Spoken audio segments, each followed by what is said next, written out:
তাদের সংস্কারের লক্ষ্য হচ্ছে বিএনপিকে কিভাবে ছোট করা যায়। সমস্ত প্রক্রিয়াগুলো সেই দিকেই এগুচ্ছে। প্রধানমন্ত্রীর মেয়াদ 10 বছর, সংখ্যানুপাতে নির্বাচন, এই সমস্ত নানাবিধ বিষয় নিয়ে সংস্কার ঘুরপাক খাচ্ছে। বাংলাদেশের জনগণ কি সংখ্যানুপাতে নির্বাচনের জন্য জীবন দিয়েছে কিনা? শেখ হাসিনার পতন ঘটিয়েছে কি সংখ্যানুপাতে নির্বাচন আয়োজন করার জন্য? শেখ হাসিনা যে সমস্ত অপকর্ম করত, শেখ হাসিনা যেভাবে টাকা লোপাট করত, নির্বাচনী ব্যবস্থাকে তছনছ করে দিত, এবং তার প্রভু ভারত যেভাবে বাংলাদেশে একটা সেবা দাস প্রতিষ্ঠার মাধ্যমে অব্যাহতভাবে বাংলাদেশকে শোষণ, লুণ্ঠন এবং এই দেশটাকে তাদের করদ রাজ্যে পরিণত করতে পারে একটা সেবা দাসের মাধ্যমে, সেই ব্যবস্থাটা পাকাপোক্ত করতে চেয়েছিল। এই ব্যবস্থার বিরুদ্ধে বাংলাদেশের জনগণ মনে করেছিল যে এই ব্যবস্থাটি যদি অটুট থাকে তাহলে বাংলাদেশের সার্বভৌমত্ব থাকবে না। সেজন্য বাংলাদেশের ছাত্র সমাজ, বাংলাদেশের যুব সমাজ, নারী সমাজ, শ্রমিক সমাজ অর্থাৎ আপামর জনগণ নিজেদের দায়িত্ব এবং কর্তব্য মনে করে এই ফ্যাসিস্ট সরকারকে ক্ষমতা থেকে হটিয়ে দিয়েছে। এরপরে কি হবে? এরপরে একটা ভালো নির্বাচন হবে। একটা ভালো নির্বাচন হলে ভালো সংসদ হয়, একটা ভালো সংসদ হলে ভালো সরকার হয়। আপনি যে চোর, চামার, বাটপার, অযোগ্য, অদক্ষ লোকজন যদি নমিনেটেড হয়ে পার্লামেন্টে যায়, তো সরকার কি এর চেয়ে ভালো কিছু পাওয়া যাবে নাকি? ওই 300-র মধ্য থেকে তো সরকার হবে। তো সুতরাং খেয়ালটা রাখা দরকার ছিল সেই জায়গায়। আমাদের সংস্কার কি কখনো বলেছে যে ভবিষ্যতে শুক্রবারের চেয়ারম্যান হবে না? অর্থাৎ বর্তমান স্থানীয় সরকারের যারা চেয়ারম্যানগিরি করেন, উপজেলার চেয়ারম্যান হন, মেয়র হন, পৌরসভার চেয়ারম্যান হন, তারা শুক্রবারে যান, মেহমানের মতো দাওয়াত খেতে যান এলাকায়।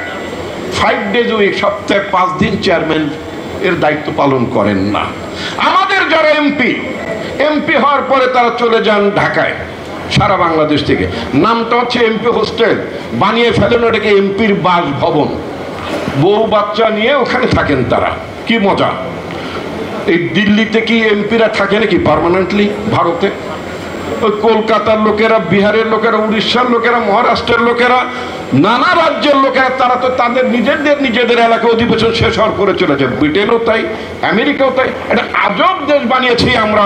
আমাদের সমস্ত এমপিদেরকে ঢাকায় থাকতে হবে, ঢাকায় তাদের বাড়ি থাকতে হবে, ঢাকায় তাদের ডিউটি ফ্রি গাড়ি থাকতে হবে, ঢাকায় তাদের সব থাকতে হবে। শুধু বাকি আছে একটা ডিউটি ফ্রি কবরস্থান, একটা প্লট পাওয়া শুধুমাত্র। এই অবস্থাটা সংস্কার হওয়া দরকার ছিল। সংস্কারটা হওয়ার দরকার ছিল এমপি সিটটা। ভবিষ্যতের এমপি কি একটা ফুল টাইম জব হবে না পার্ট টাইম জব? আমাদের দেশে গত 54 বছরে এমপি যারা ছিলেন তারা পার্ট টাইম জব করেছেন। দিনের বেলা ওকালতি করেছেন, কেউ ডাক্তারি করেছেন, কেউ ব্যবসা বাণিজ্য করেছেন, কেউ ঠিকাদারি করেছেন। সন্ধ্যার পরে পার্লামেন্টে যে ক্লান্ত হয়ে ঘুমাতে ঘুমাতে জয়যুক্ত করেছেন অথবা না জয়যুক্ত করেছেন। এই ব্যবস্থাটার পরিবর্তনটার নামই হচ্ছে সংস্কার। আমাদের এমপিরা 365 দিন বছরে তারা পার্লামেন্টে কাজ করবে, ফুল যাওয়া উচিত।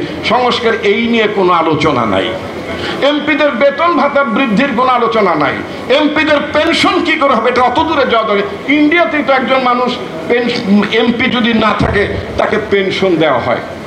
আমাদের দেশে পেনশন দেওয়া হয় না, অল্প টাকা পয়সা দেওয়া হয়। ফলে ওইটা আসার পরে চুরি চামারি, কেমনে বড় লোক হওয়া যায়, কেমনে টাকা কামানো যায়। এমপি হচ্ছে টাকা কামানোর বাহন, রাজনীতি হচ্ছে টাকা কামানোর বাহন। এই বাহনটা এমন ভাবে চলেছে, এই জায়গাটা সংস্কারের ব্যাপারে এই বিদেশ থেকে আগত কমিশনের লোকেরা তা করেননি।